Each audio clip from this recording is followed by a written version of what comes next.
Welcome to FamilyPreneur, the podcast for parent entrepreneurs raising kidpreneurs. It's time for your weekly dose of inspiration and actionable tips to build your business and find better balance, all while strengthening your family. And now we'd like to introduce your host. She's my mom and thebomb.com, Meg Brunson. Hey there, welcome to episode number 93 of the FamilyPreneur podcast. It is Monday, and on Mondays we talk about marketing, and today is no different. Even though it is April Fool's Day, we are not playing any jokes on you today. We are going to talk about marketing, and for the month of April, we are going to focus on audiences. That is a lot of alliteration. I do love alliteration, so April and audiences. Let's do this. We are going to start today by talking about audience insights. Now, this is a tool that has undergone some pretty big changes in September. So prior to September, Audience Insights was a very, very robust tool, and it leveraged a lot of data from third-party data partners. However, given some of the data breaches that happened and things like that, Facebook has severed ties with third-party data partners, and they are limiting the access that we have to data provided by those partners. So now the Audience Insights is much more limited when compared to what it used to be. However, I do think it is very interesting to poke around in Audience Insights, and I recommend that you do it every once in a while. There are a couple things that you're going to want to look for, and a couple of things that you're going to be able to learn about your Facebook page fans, as well as your audiences that you're building through Facebook Ads Manager. I have a video that I have recorded and scheduled to release on YouTube, so it will be live as soon as this podcast episode publishes. So I definitely encourage you to go check out that video. You can find my YouTube channel at megbrunson.com/YouTube, and I'll also have the video in the show notes at megbrunson.com/93. The video walks you through step by step where all of the buttons are, how everything looks, and hopefully it'll make it a lot easier for you to navigate around Audience Insights and understand the ins and outs. However, I am going to talk through it right now with you today. So if audio is your preferred method, you're obviously in the right place, and let's talk through what Audience Insights can do for you. So from Ads Manager from Facebook for Business, you're going to click on the upper left-hand corner. There's three little lines. Some people call it the hamburger.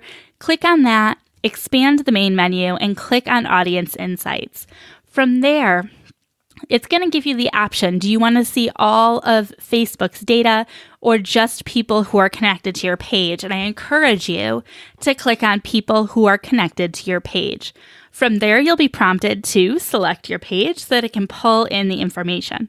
Now, you will need to have at least 1,000 people who are following your page because Audience Insights requires a large number of people because they respect privacy. We talked a little bit last week about the way that Facebook handles privacy on the platform. And one of the things that's really important is that they don't want to make it easy for anyone to identify any identifying information about people on Facebook who may follow their page or be in a target audience or something of that sort. So the only way you're going to get data like this from an audience is if the audience is large enough that you won't be able to pinpoint any identifying information about a specific person or profile. Does that make sense? I feel like it's one of those things that I hope everybody understands, especially people who are concerned about privacy on the platform. So anyhow, as long as you've got, at least 1,000 people, you're going to be able to get some interesting data and information from this tool. So I recommend that you start with just putting in your business page. Don't put in anything else at this point. We'll talk about that a little bit later. Then you're going to be able to go through at the very top. There's 4 tabs. They're currently demographics, page likes, location, and activity. Now from demographics, you're going to be able to see age and gender information, relationship status, education level, and job title. Now, these are the 4 categories that are within this tab. You may have access to some or all of them, depending upon the size of your audience and the information that Facebook is able to pull based on that audience size. With all of the audience insights, the data that relates to your specific page is in the darker blue bars.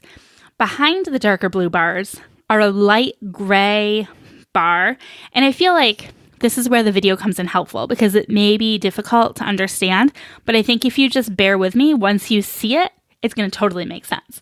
Or maybe you're already familiar with it, so these are just bringing back those warm memories of the last time you checked your audience insights.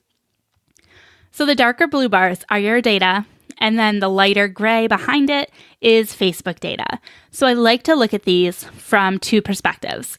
One, I want to see the data of my group. I just want to know who is in my page, not my group, my page, who is following my page, who likes my page, and what types of things are they interested in? What are the qualities and traits that they have? So looking at my stuff, at my stats, most of my people are in the 35 to 44 age bracket, which, knowing my target market, that's fairly accurate. I also have most of my people are married. Again, very accurate based on my target demographic. I also find it very interesting that the education level for my page followers is very heavily college and grad school, which kind of makes sense because I'm targeting business owners, so they would likely have some of that higher level education. Now, another interesting way to look at this information is to compare what your business page percentages are compared to the general Facebook percentages, right? So my page is 25% more likely to be married than the general Facebook population. So that's really interesting to know. Now, why do we want to know this information? Number one, we want to know more about our audience because it's going to help us craft more relevant information, more relevant posts for our audience, right? I don't recommend these for audience building, but rather for copy, for creative, for content creation on the platform. So definitely keep that in mind as well. For job titles, if this is available to you, it's actually not available for my page. So even though I have over 1,000 people that like my page, there isn't enough data for them to break down job titles for me. So I don't have insights into that, but if you are, another page may have that information. You can also head to page likes. Again, I really like this because it gives me an idea of what type of pages my audience is interested in besides my own. I can see what categories they're most interested in. I can see how many people like a variety of other pages. And then I can look at those pages to get an idea for what type of content those pages are posting. Now, I'm not saying copy everything that they're doing, but again, it's a little, competitive intel, right? Just to see your audience is following these 10 pages as well as your own. Let's see what things those pages are posting so that we can ensure that we're not totally missing the mark with them. So I do like to just look at that information. Now, when it comes to locations, that's the third major tab at the top there. I like to look at this just to make sure I don't see any red flags. So top cities, mine for some reason actually shows counties. Some of my other clients have a mixture of counties and cities, so I'm not really sure what the difference is there, to be honest with you. However, you can just take a look, make sure, see what trends there are city-wise, country-wise, and language-wise. I would expect that you know where your people are. So I target a very largely United States of America, our audience, because I am in the USA. Most of my clients are in the USA. And my audience it's actually 104% US, which makes absolutely no sense statistically, but we're going to roll with it. It's 100% US. And then my languages were like 96% English, which makes sense. There may be some people who are registering as other languages, but it totally makes sense that English is the one that they identify. So I just like to make sure there's no big red flags there. If I saw that my top countries were something totally irrelevant, it may mean I need to do a little purging on my page. I may want to question whether, page likes campaigns were being run efficiently. If I saw those red flags, I would just need to do a little bit more digging. And then finally, you can take a look at the frequency of activities. This lets you know of the people who like your page, how often are they liking other pages, commenting on posts, sharing things, clicking on ads. Just kind of interesting information to know, and how the people who like your page, how their engagement differs from the general Facebook population. Now, I love this section on device users because you can see how many people are using desktop only versus mobile only versus a combination of both desktop and mobile. One thing that seems to be pretty consistent among myself and all of my clients is that mobile is a platform that cannot be ignored. All right. People are accessing Facebook through mobile, and you have to remember that. You have to make sure that every single link you post to the Facebook platform is mobile optimized, because people are accessing it from mobile, and you do not want to give them a poor user experience. You don't want people bouncing off your website. So make sure everything is mobile optimized. It's also interesting just to see the breakdown of what devices people are using, Android versus Apple, for example. Now, this may not be hugely important to you if you're not doing anything with the mobile platforms, but for me as a podcaster, it is interesting for me to see that there is 50% Apple and 50% Android. So I know that I'm on the right track with promoting a variety of podcast playing platforms. So I'm going to promote Apple Podcasts and Google Podcasts, as well as probably some other podcast players like Stitcher and Spotify. If you're a mobile app developer, again, this is going to be really important for you to understand. And that is a quick breakdown of the type of information that you're going to be able to access from within Audience Insights. Now, in addition to analyzing the people that like your page, you can use this tool to analyze audiences that you've created in Ads Manager.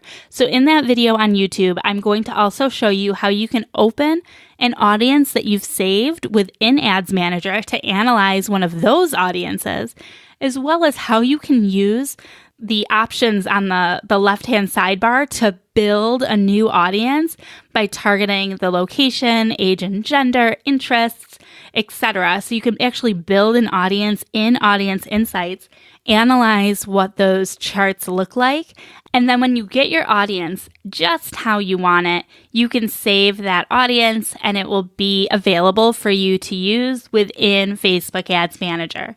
Again, I just want to reiterate that I don't use these charts, the data related to the demographics, page likes, location, and activities. I don't use them to build my audiences. So I'm not going to look at my list of page likes and then target, people who are interested in those pages as my interests. Okay. I'm not going to do that. I'm not going to use this data to figure out who to target in my audiences. Instead, I'm using this data to understand what type of people they are. So if they like IKEA and Aldi's and, consignment shops, it gives me an idea of what their shopping behaviors look like, right? And then I can craft my copy and my creative to fit those people so that I can get them engaging more often, either with organic content or paid content. So I like using this creatively to design my content strategy, and also just to feel like I'm getting to know the people who I'm actually attracting.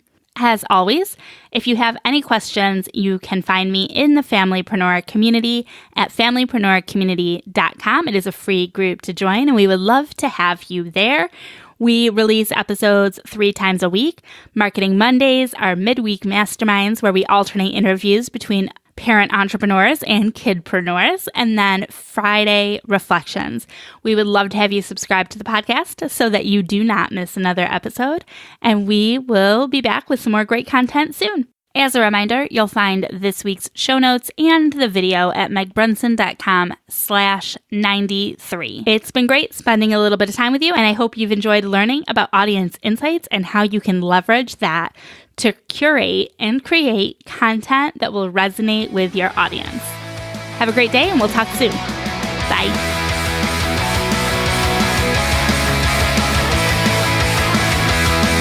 Did you know that my mom has a Facebook page, Instagram account, YouTube channel, and more? Her username is The Meg Brunson. Just about everywhere. You should go follow her.